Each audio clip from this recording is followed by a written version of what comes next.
Hello, ladies and gentlemen, and welcome to this. This is your KocoSports Weekly WWE Monday Night Raw review. I am your host, LK, going solo tonight. No one else could sadly join me. Sorry about that, but into the infantry, you can join me. So please put in the comments, do you give this show a win? Do you give this show a loss? Do you give this show a tie? And also comments, queries, and opinions on tonight's episode of Monday Night Raw. And once I've finished breaking this show down, I will read through every single comment left from you guys into the infantry. If you're watching post live, again, please feel free to put what you thought of Monday Night Raw down in the comment section below. Me, I'm going to give the tie.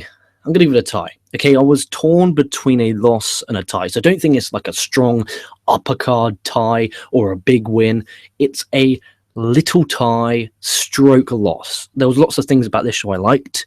There was many more things about this show that I disliked, which is the story of Monday Night Raw for the past, a few years now. We've get on the same shit. So let's get down to it. The story throughout the show was Stephanie McMahon is doing the PR, the performance review. I'm pretty sure you guys have, or if you've had a job, you would have had your PR. I've had my PR, and let's not talk about my PR because I don't want to get kicked off the air right now.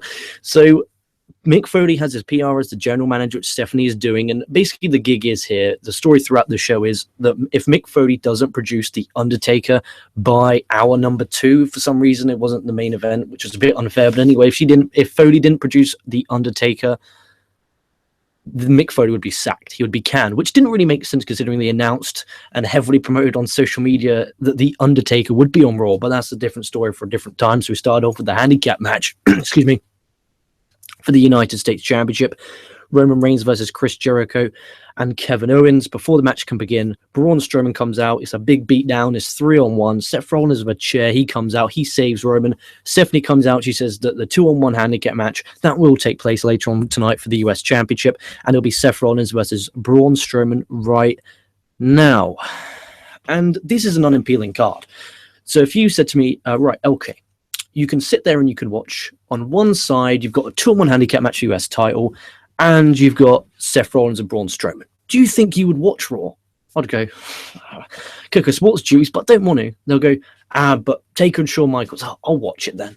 If it was not for the Undertaker and Shawn Michaels on this show, I highly doubt that this would have got a good number, because this is an unappealing card.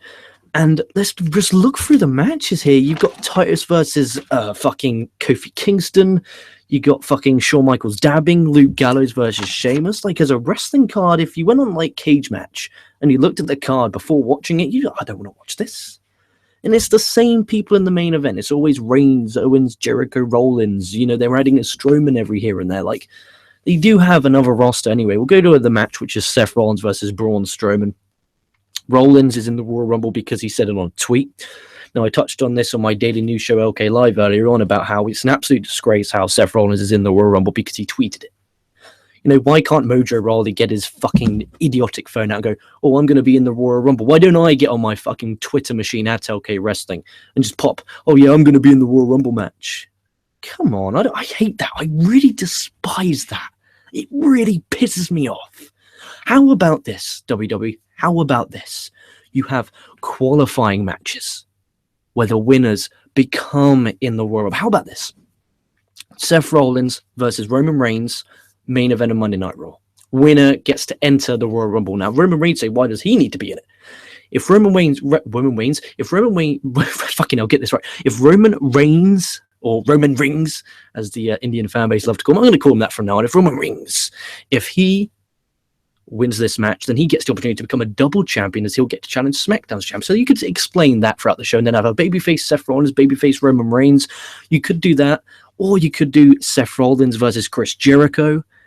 They could do anything, but they didn't. They just said, oh yeah, I'm an X, I tweeted. You know, why doesn't fucking Jinder Mahal on steroids while he's there juicing up just on his phone? I'm in the Rumble, aim in the window. Oh, come on, unbelievable. Rollins hits a frog splash off the top for 2. Rollins misses a crossbody off the top of the buckle. He lands hard on the barricade. Double count out. Like, every single time that the WWE wants to protect 2 people, they always do this. The match ends in disqualification. It ends in count out, dusty finish, or double DQ. That is why, my friends, no one is over. There was 2 people this whole entire show who were over. The Undertaker and Shawn Michaels. That was it. That was it. They were protected, but you know how they were protected? Because they won lots of fucking matches. Reigns is protected, okay, but that's Reigns. You know, he's the big dog, the Roman Empire. You know, that's Roman Reigns. These guys are not being protected. Like, you knew this match was not going to end clean, and why should I sit there and fucking sit through it? The match was all right. It's just, I can't be dealing with these fuck finishes all the fucking time. Post-match, Rollins has a chair, Strowman leaves. Yeah. Backstage, Bayley is talking with Sasha Banks. Banks is saying, you know, after she beats Charlotte, you know, Banks versus Bayley. Charlotte walks in, puts herself over. Nia Jax, she kicks the shit out of Banks. Charlotte beats the shit out of Bayley. Nia then basically throws Charlotte into these production equipment. You know, it was okay. I liked it. The acting is cringeworthy and horrific and disgraceful. Either they're going to do a four-way or Charlotte versus Bayley and Banks versus Nia Jax. So now what I think they're going to do is Charlotte versus Bayley at the Rumble. And then on the pre-show, Sasha Banks versus Nia Jax also at the Rumble, but like I said, on the pre-show. Then we had Jack Gallagher versus Drew. Then Michael Cole goes Drew Gulak. Drew Gulak is Drew Gulak. Gulak hits a scoop slam into the top rope, hard landing, dangerous. Unless you're working the leg, I don't understand why you would do this. Like, right, so you're there, you're going through them. I'm going to slam you on the top rope. Okay, I have no idea. You can land on your head, you can land on your neck, you can land hard on your shoulders, but I'm just going to throw you on there. I don't understand that. Unless Gulak was working the leg, unless any wrestler ever works the leg, I don't understand the point of the move. It just looks dangerous. And he did land hard on his head. Jack Gallagher, it's a dirty headbutt and a running dropkick in the corner to get the win. Jack then cuts a promo saying on 205 Live it's him versus Daivari in a parlay. You know, the match is okay. You know, this Gallagher versus Daivari feud, it must come to an end because it feels like it's been going on for about 15 fucking years at this point. Backstage, okay, this was the dirtiest segment of the show. Backstage, TJ Perkins tries to teach Shawn Michaels how to dab. At this point, I was tempted to turn it off. No word of a lie. Whilst I was watching the show, on my other tab, I had my WWE Network stream live up, and I was watching WCW Monday Nitro, January the 19th, 1998, because I'm going to be continuing the Monday Night Raw series, which will be episode 3. Go back and check out the other previous 2 episodes in the, just scroll down on the video section. And with this, it just made me just want to watch that and fuck this. Like, it was awful. Awful. Fuck off. TJ fucking going for a pee. I cannot stand him. Cannot stand him. Unbelievable. That was the worst segment of 2017. Backstage, Mick Foley's looking for The Undertaker. You know, Mick Foley's now a skinhead. Okay, I know that's a UK term. I don't know if it's in America. He's basically kind of bald. So I'll now refer to him as skinhead. Stephanie says that skinhead's entire PR depends on if The Undertaker's in-ring return happens in an hour. Shawn Michaels comes out. He doesn't dab. That pop, ladies and gentlemen, if you go back and listen to it, that's called being over. Okay, something that some of these imbeciles aren't right now. He hypes the Rumble. There's a one more match chant, and his reaction was, don't try and pressure me. You know, he then shills his new movie. Rusev cuts him off with fucking Jinder Tinder's fucking steroid user Mahal. What's that really awful noise? Jesus Christ, I apologize about that noise. It's in the background. It's the fucking air sucker, because basically it takes the air. It's on like a time set. It takes the air and it breathes it in and turns it into water so that you water the plants. It's really good because this thing, I talk out loads of whatever the fuck I talk out and it goes into there. I apologize about the noise. It will stop hopefully soon. Anyway, Rusev, Tinder, Jinder, fucking steroid user Mahal comes out with Lana. They shill the fucking film some more. They talk about Lana being in the movie. Enzo and Cass come out. Enzo's in a wheelchair, and it's really funny how he's like, I actually thought that was kind of amusing.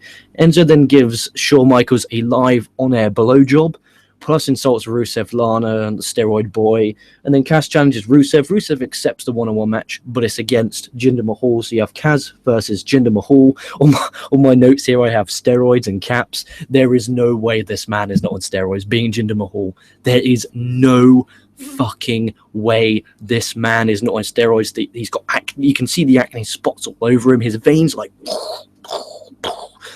dude, you're either unhygienic or you're on roids. Either way, you're not looking good. Shawn Michaels takes a sweet chin music to Rusev. And, Rusev was one time a strong heel. He was the only heel champion with the United States title. He had a feud with Reigns.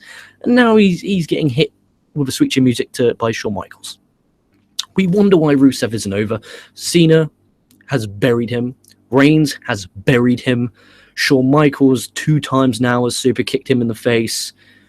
These guys will not get over unless you put them over. Why couldn't you have imagine the heat of Rusev post-match super kicking Shawn Michaels. Shawn Michaels didn't have to bump. He could just fall on his side. Michaels don't have to bump. He could fall on his side or fall into the ropes or do anything. Imagine the heat on Rusev for super kicking Michaels. Imagine. But no, you have Michaels hit Rusev. Cass hits the elbow drop on Steroid Boy to get the win. Star and a half a star, nothing special. Neville versus Lindsay Dorado. Neville's got some edited heel music. Lindsay, hits a very nice handspring stunner plus a dive over the top. There is a rest hold in this 4-minute cruiserweight match. Okay, and you wonder why the cruiserweights aren't over. Now, me and Raston ranted on the Armageddon review, whatever the fuck it was. We talked about how these cruiserweight matches need to be fast, furious to get the crowd pop. We want to get, yeah. Instead, we're getting, rest hold, yeah. That's why these guys aren't getting over. And I'm thinking with Dorado and Neville, you got 2 really good high flyers. Okay, this crowd is going to erupt. But it wasn't. There was fucking rest holds up in a 4-minute match, which is absolutely disgraceful. Neville applies a dirty Rings of Saturn. Dorado taps. Insulting. Post-match, Neville applies the Ring of Saturn until Swan makes the save. Neville gets the fuck out of there. So they're continuing the feud of Rich Swann versus Neville now. 2 weeks ago, I think it was on 205 Live, Neville had a match with Rich Swann, which went about 15 minutes and was really good. So I would not have a problem if this is the match they're going with at the Rumble. I would not be surprised if Neville doesn't walk out there as the Cruiserweight champion as well. And then they relived the Rumble from 2010 where Edge won and he returned. That was all nice and all great. Then Sasha and Bayley go into Steph's office. Now this hurt me. Sasha and Bayley, they won a tag match. Stephanie buries them. She gets in their face. She makes the tag match for tonight.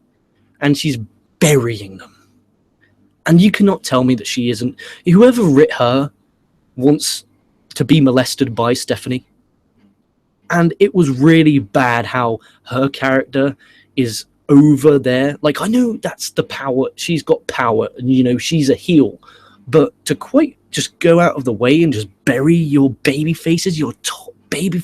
Like, imagine this. If Vince McMahon back in the Attitude Era, as I'm watching the Attitude Era right now, in my Monday Night War series, imagine if Vince McMahon went up to Steve Austin and did that. Steve Austin would have put his middle finger up and stunned his ass. These 2 women look sad. They got buried. Luke Gallows versus Sheamus with Cesaro and Carl Anderson on commentary. Cole shouts at this WWE staff. Yeah, he's carrying this chair. He goes, he wants a chair. Give him a chair. Like, he shouts live on air, so he's a shit commentator. And also at the same time, he's a shit human being. Embarrassing. Anderson and Cesaro brawl on the ramp. Sheamus hits a bro kick to get the win. The club, call Kenny Omega, call the New Japan, call Gato. Just beg, plead, do anything you can to get your New Japan Pro Wrestling jobs back, because you'll need them the way you've been treated in WWE recently. And I just feel bad for the guys, but they're making their money, so who am I to talk?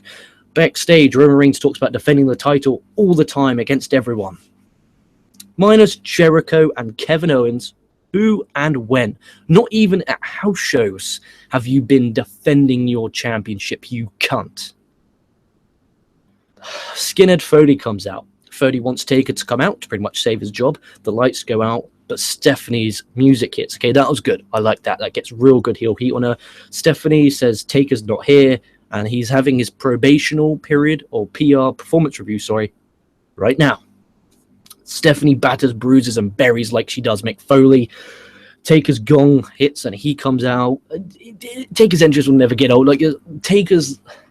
it's a tough one because people bury Taker online for some really fucking strange reason, but No one will ever be able to be Mark the Undertaker ever again. Like, to be able to portray a character like that for as long as he's been doing is a testament to just how fucking magnificently great the Undertaker is. And I'm on my Twitter machine as it's all going on, and it's just, oh, his entrance takes forever. If you wrestle for 30 years for this company and gave your blood, sweat, and tears, and you want to take fucking 10 minutes, 15, 20, I could give a shit. He is the Undertaker. He can do whatever the fuck he wants. How about that? He announces he'll be entering the Royal Rumble and says he will main event WrestleMania. Short, sweet, to the point promo. Good seeing Taker healthy. Good seeing Taker alive. No pun intended. No fucking whatever that was intended. That was an awful joke. I apologize. Taker is in the Rumble, and I got excited because I'm thinking, okay, maybe Taker versus Styles is possible, or they're going to go with Taker versus Cena, and Cena defeats AJ at the Royal Rumble for the title. Either way, it makes things a lot more interesting. I like it, because now the idea of, okay, Goldberg could win, and then we could get Goldberg versus Reigns from Raw for the championship, or we could get Undertaker versus AJ Styles, or Undertaker versus John Cena for the title. Now it's getting a bit more unpredictable. I know sometimes predictability is good, but with those three huge marquee main event matches, I really, really like. So I like the fact they did that. Even though it would have been a good surprise, but I understand they want to sell out 60,000 tickets, so I understand. Backstage interview of Kevin Owens and Jericho. KO says they will win the US Championship tonight, and Jericho says it's time for two Canadians to be champions of the United States. Then we go to Bayley and Sasha Banks versus Nia Jax and Women's Champion Charlotte. I want to beat the fucking shit out of Byron Saxton. During Bayley's entrance, I want to do something rational to him. I want to murder him. I want to mutate him. I want clones of him so I can murder him again. No, I wouldn't wish death upon no one. But with that being said, I wish harm. No, I'm joking. I do not like Byron Saxton. Let's just leave it at that. He's goofy as fuck during Bayley's entrance, and it's like so cringy. What time is that in America? Like 10:30 at night, and they turn on the channel and it's Bayley. It's Bayley. Fuck off, Byron, you cunt. And I was watching on a live stream because I have my laptop in here. My TV's in my lounge, and I don't want to go to my lounge because I don't want it too loud. I can have my headphones in here. And basically, this is my office. It's in the garden. So I could be away from everyone. Just me, my beautiful office. And I like it. You know, I'm away from everyone. I can sit here, take notes. I can have it as loud as I want in here so I can actually hear a fucking crowd because I have to turn it up so loud because of that fucking quiet. And I was using a stream, and there was comments down the side, and I usually do the name and shame, but I only was using my mobile, and I didn't particularly want to do that. So at Demical, okay, now this one involves some cursing, sexual references, and dirty mind, okay, so at Demical, so Ray Mustani, King of Porn Style from the Infantry, this one's for you. He said, I want to watch Charlotte fuck Nia's fat ass with her 10-inch dick. Comment of the night there from at Demical. Absolutely hilarious. Nia Jax hits a leg drop on Bayley to get the win. It made sense having the champions and the Monster Heel win, and I loved the tension between Nia and Charlotte, which just, to me, it feels again that they're going to go down the route of the four-way. I just have this feeling in my gut they're going to go a four-way because Nia pinned Bayley, so Nia can go, hey, look, you know, I pinned the number one contender, I should be at blah, blah, blah, and Charlotte and Bayley can be like, blah, blah, blah, and then Banks like, hey, I'm the Banks, and then they could get a four-way. I think that's what they'll do. Okay match there. This confused the fuck out of me. Backstage, Lisa Fox makes out with Noam Dar and then says, Alexander was right, you can't handle a real woman.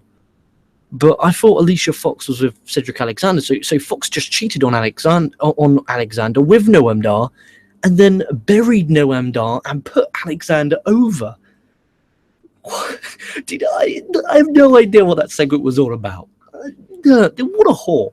But she came across as one of the biggest whores I've ever seen in the history of television. You can't handle it. Just rereading that just makes no sense. So Alicia Fox made out with Dar, and then buried Dar and put Alexander over, who's her boyfriend, but she just cheated on the boyfriend who she just put over to the guy she cheated on him with, and I'm there like, oh, this is a mess, ladies and gentlemen. This is a mess of a show. Then the New Day come out, and trust me, it doesn't get better from there. Titus comes out. He wants to be a member of the New Day again. Titus, you know, I'm going to call him from now on Tree Trunk Titus, Triple T. Because do you remember when you were younger and you had those action figures, or you may collect action figures or use action figures however old you are right now, and they were like really stiff to move the legs? When you watch Titus O'Neil run, it looks like he has to really, like the really creaky ones. So he's going to be called Tree Trunk Titus because the tree trunk thighs he has. So Tree Trunk Titus has a video of NXT from 2010 where he fucked up carrying the keg or whatever the fuck it's called. It was kind of funny. New Day set it up though with booty juice. It's very disturbing. In the keg. So Titus beats the tie, but he dropped the keg before the finish line. Titus pushes Kofi. Kofi wants a match. Fucking horrific. Titus again is involved in another match where it was made official because they said so. I mean, if Titus can book matches, why isn't he on Raw regularly? Kofi versus Titus was next. Do you remember? This is a really strange topic, and I wrote it down. I have no idea why I wrote this down. Do you remember the months of vignettes? I think it was when they talked about the primetime players. Do you remember the months of vignettes made for Make Darren Young Great Again? Busy right now. I don't know. Do you know why I don't know? There's no cameras in catering. Unbelievable. We have not seen this man in months, and we had months of vignettes. You know, Emelina, we've had about several decades, feels like, of vignettes. They don't know what they're doing. Kofi hits a Trouble in Paradise to get the win. Next time, Titus, get to the building earlier so that you can be our main event, buddy. Handicap match for the US Championship. Roman Reigns, the Roman Empire, versus the Universal Champ Kevin Owens and Y2J. Pre-bell, they're brawling in the rampway in the ring. Basically, Roman Reigns. See, I wrote Ring now because that's what I refer to him as. Roman Reigns. Go on Roman Reigns' Facebook account or fan page. Look at the comments and you understand why I call him Roman Reigns, the Roman Empire for life. You are my love and my savior. Oh, Roman Empire. Yeah, just go and read it right now. It's fucking hilarious. He throws him into the cage, which he will be in at the Royal Rumble. Some guy comments in the comment on the stream, 1 hour to go, guys. I shat myself. I looked at the time. I rubbed my eyes. I got myself another fucking energy drink open. I was like, oh my God, no, there's not an hour. And then I was rejoiced to find out it was only 5 minutes. Roman Reigns selling is so shit, to the point where Graves has to make it up. He goes, the adrenaline must be helping his injured shoulder, because the whole match he was having his injured shoulder working. You wouldn't have realized. And what's funny is, you know, the W Universal Champion can't beat Roman Reigns quickly with a pre-match beatdown, including knocking a cage off the rampway, and having Chris Jericho, a 6-time world champion, however many time world champion, is with him. He still struggled to beat Roman Reigns. You know, Jericho gets a Codebreaker. Kevin Owens hits a powerbomb on the apron. Jericho Codebreaker again gets the win. New US champion. He's now won every single championship there is in the WWE. And I would really enjoy if Chris Jericho worked the mid-card now with that US title, because he's having some good matches still. And I think he could really help elevate someone in the mid-card, like a Big Cass. So a program with a Big Cass could be interesting. Or he could do something with Strowman. Or even better, Sami Zayn. You know, I wouldn't be against Chris Jericho versus Sami Zayn sometime down the line. Right, where we are going to go to some live comments now. So we finished breaking down this bad boy. So we are now going to go to the live comments. Here we go. Sammy Sinister, it's my birthday and I'm a little drunk. Thanks, LK. Happy birthday. I wished you happy birthday on Facebook. I hope you've had a great day. Hope you're not too drunk. And hopefully see you tomorrow for SmackDown Live. Greg Bohan. I love that. Bohan. Wow, they did everything but stab Roman Reigns to beat him. That was wholly unbelievably shit. Glad Jericho got the title, but still, I'm completely exactly where you are. And I even touched on that. Like, you're Universal Champion, and Chris Jericho struggled to beat Reigns by himself. You know, Byron the cunt Saxton even was like, oh, we have to make... He said Roman looks strong. Like, it's horrible. It's fucking horrible. Samuel said, working hard tonight, a show before and after Raw. Yeah. I'm just busting my ass because, you know, I have no idea why. I was in my office and I'm trying to dish out as much content because believe it or not, the subscribers are really going up. Something, let's keep this momentum going. Let's keep the momentum going. And that's what I'm trying to do right now. So if you haven't already, check out LK Live, which I did before Monday Night Raw, where I talked about the WUK tournament. I talked about WrestleMania's new location, talked about the upcoming UFC Fight Night 103 fight card. Also, KocoSports.net will be moving to a new server coming up Wednesday, Thursday, Friday, and I'm working on the site now, and I'm going to be announced as part of the marketing team. And in serious talk, my 2017, you may find me silly or whatever, but my 2017 news resolution is to make covering pro wrestling and mixed martial arts and combat sports my job. I've seen loads of people, like so many on my Facebook, have that as their jobs, and I want that to be my job, or to the point where I don't have to work 5 days or 6 days a week. I can just work 1 or 2 and then cover pro wrestling in that spare time. That's my goal in life. That's my drive, my motivation. Like I said, it's comment time, it's loosey-goosey. That is my goal, and that's what my goal is. So yeah, that's why I'm putting in so much work, because, you know, if you don't put the work in, your ambition, okay, must be met with the work. If you don't put the work in, that ambition is useless. You know, sometimes what you have to do in life is put your hands down your trousers, grab those balls, and get what you want in life. And that's what I'm trying to do right now. Clifton Smith, Raw sucked, but the return of The Undertaker was awesome. Didn't see HBK watching football also. Yeah, you didn't miss much apart from a shilling of a fucking film whatever on January the 20th. It was that good of a shill. I remember the date, but not the fucking movie. Unbelievable. Taker's return was awesome. You know, I could put The Undertaker over for another 2 hours. You know, The Undertaker is one of the greatest of all time. It upsets me on social media when people bash and crash and mash up The Undertaker. It does upset me, but in the end of the day, it's their opinion. They're entitled to it. If they don't respect a guy like The Undertaker, I just feel sorry for them, really. But it's each their own. People don't like Hunter because they think he's a barrier. Like, I read that one quite a lot on the media, but as a whole, I enjoyed it. Roman Reigns. Andy Pap says Raw was as usual. Clifton Smith is perfect. Clifton Smith. Sorry, I don't want to bash your name there. It's pathetic how the old WWE superstars are so much over than most of the top guys on the Raw roster right now. It's true. It's really, really true, and it's insane. They were protected to a point, but also lost. You know, Reigns will never get that reaction. Cena won't get that reaction. Bryan got that reaction. Punk got that reaction. That's about it. You know, it's tough. AJ Styles gets that reaction, but he's a strange one right now because he's a heel. 3 years of watching New Japan, and I can't watch TNA or WWE. No, that's a strange one. That is a strange. I watch this because KocoSports duties. I sent that on a tweet a couple of days ago. Someone put a tweet about what's scheduled for Raw, and I put, you know, KocoSports duties, and it really is a duty and a chore on Mondays. But you know, it's SmackDown Live around the corner, then Wednesday NXT and a Lucha Underground mid-season finale, and Thursday a new episode of TNA, and Friday Shine and the Monday Night War series, which I really enjoy covering. Even though Monday Night War series sucks, so I break my chair, sucks on the viewership, I don't care because I personally enjoy doing them. And then, it's Ricky Krajewski, my old friend. Shut the fuck up, LK. You suck so damn much. Burn in hell and slit your wrists, you fucking inbred. Okay, that's fair enough. So you got a couple of haters. Each to your own, Ricky. Thanks for watching and giving me viewership. Clifton Smith says, Undertaker is untouchable. I completely agree. Andy Pap says, Bryan sucks. I don't know which one you mean there, buddy. Clifton Smith, do you think if the upcoming UK tournament is successful, do you think WWE will make a move on the Asian market?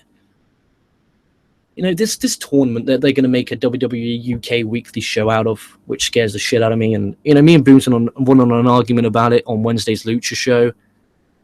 And it's still in my mind. I see it as they're trying to monopolize the whole entire world, having a WWE in every country. You know, Belgium, Hong Kong, Belarus, as I say, Gandhi's penis. You know, I do believe that they are trying to do that and just have a promotion of their own in every country on the network, you know, in that specific area. Now, if they do that, it's bad news for the... Because, you know, people like... The initial reaction is, oh, that's amazing, you know, for the UK indie wrestlers being able to work for WWE to make the big bucks. But then I sat down and thought, you know what? This could kill the industry. You know, because think about it. WCPW, now I don't follow that promotion at all. But I do not... I swear on my family's life I don't follow it. But I do know that 4 wrestlers were released because of this tournament. So people saying, oh, it won't affect them. 4 people have already been released because of this. And imagine if every company does that. You know, Progress, ICW, Rev Pro, all have to cut. And then what? Their big stars have now gone to WWE. They have to quickly rebuild new stars, and if they can't build them quicker enough, they won't sell as many tickets. Don't sell as many tickets means they won't make enough money, and if they don't make enough money, they can't have more shows, and boom, there you go. And the Asian market is a great question. It depends where and how, because Asia's a big continent.